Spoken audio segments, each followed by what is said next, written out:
ये कहानी है एक साधु महात्मा की, जो कि गांव के बाहर अपनी कुटिया बनाकर रहता था और उनकी कुटिया से कुछ ही दूर एक परिवार रहता था अपनी झोपड़ी में। ये बाबा जी जो थे वो दिन भर राम धुनी करते थे, राम जी का नाम लिया करते थे, राम राम कहते रहते थे और ढोलक बजाते रहते थे। और इस कारण जो परिवार वहां पर रहता था पड़ोस में, उनको परेशानी होती थी। उस परिवार का जो मुखिया था वो आया बाबा के पास में और गुस्से में बोला कि क्या तुम पूरे दिन राम राम राम नाम नाम जपते रहते हो? राम नाम जपना अच्छी बात है, पर तुम जोर जोर से ये ढोलक बजाते हो और दिन भर राम का नाम लेते रहते हो, क्या ये अच्छी बात है? क्या आपके राम जी आपको भोजन दे रहे हैं? तो बाबा जी ने कहा बिल्कुल, वो मुझे भोजन दे रहे हैं। तब उस आदमी ने कहा कि मुझे नहीं कराते, मुझे नौकरी भी जाना पड़ता है, काम धंधा भी करना पड़ता है, दिन भर मेरा काम डिस्टर्ब होता है, मुझे नींद नहीं आती, आप मुझे डिस्टर्ब करते रहते हो। अगर तुम्हारे राम जी इतने ताकतवर हैं तो क्या मुझे भोजन दे देंगे बिना काम करे? तब बाबा जी ने कहा बिल्कुल दे देंगे, बस तुम मेरे साथ राम राम नाम जपते रहो। तब उस आदमी ने कहा चलो ठीक है, शर्त लग गई, आज मैं दिन भर राम राम नाम जपते रहूंगा और मैं देखता हूँ क्या आपके राम मुझे भोजन कराते हैं। मैं अपनी नौकरी पर भी नहीं जाऊंगा और पूरे दिन बस राम का नाम लेते रहूंगा। और उसके बाद वो बाबा जी के पास बैठ गया।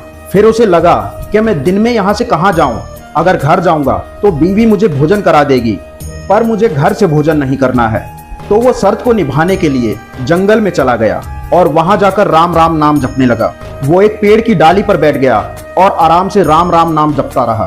तब उसने पेड़ के ऊपर से देखा कि गांव के कुछ लोग जो थे, एक पूरा समूह वहां से निकल रहा था और उस पेड़ के नीचे ही आकर रुक गया। उन्होंने भोजन बनाया और वो भोजन करने ही वाले थे कि तभी किसी ने आवाज दी कि जल्दी यहाँ से भागो, क्योंकि यहाँ पर डाकू आने वाले हैं।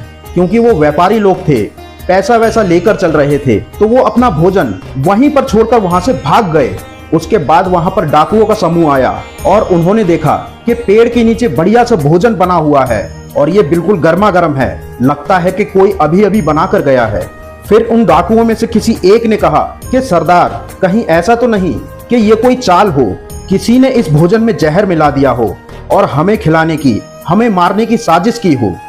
डाकुओं के सरदार ने कहा तुम बिल्कुल सही कह रहे हो, आसपास ढूंढो, देखो कोई मिल जाए। तब उन्होंने आसपास देखा लेकिन कोई नहीं दिखा और उसके बाद उन्होंने उसी पेड़ के ऊपर देखा जहां पर वो आदमी बैठा था बाबा जी से शर्त लगाकर, और वो उस पेड़ पर बैठकर राम नाम जप रहा था।